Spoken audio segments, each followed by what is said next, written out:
born in the Philippines and grew up here in so-called Canada.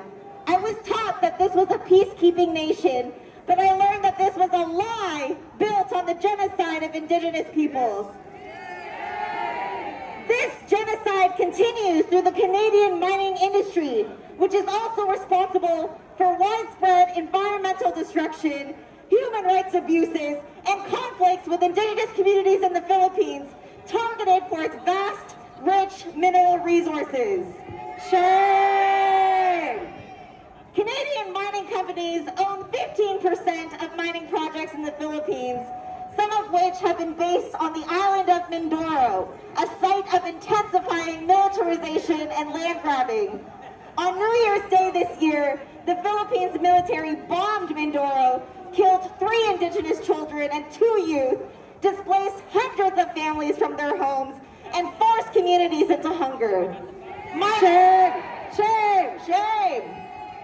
Mining companies dump their toxic waste and poison the waters and lands, not unlike what has happened to the people of Grassy Narrows and Wet'suwet'en.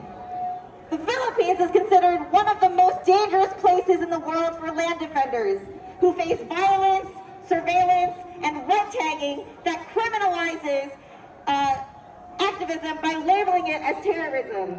Shame! The local government, landlords, and political dynasty families sell to the indigenous people and land support interests at the cost of the livelihood of peasants, indigenous peoples, and workers who suffer the brunt of militarization and imperialist plunder. After hundreds of years of colonization, the Philippines remained subservient to the interests of the U.S. empire, despite gaining so-called independence in 1946. Puppet presidents like brutal dictator Marcos Sr. to his nepo baby son Marcos Jr. today are placed into positions of power to uphold unequal agreements with the U.S. and its allies like Canada. Last year, Canada signed the Status of Visiting Forces Agreement, allowing Canadian troops to use the Philippines as its playground for its war games.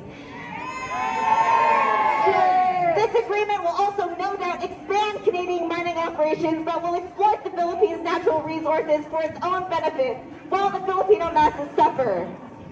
These conditions contribute to the forced migration of 8,000 Filipinos who leave the country every single day in search of a better life, only to become victims of modern-day slavery here, experiencing labor trafficking, massive debt, and abuse by exploitative employers.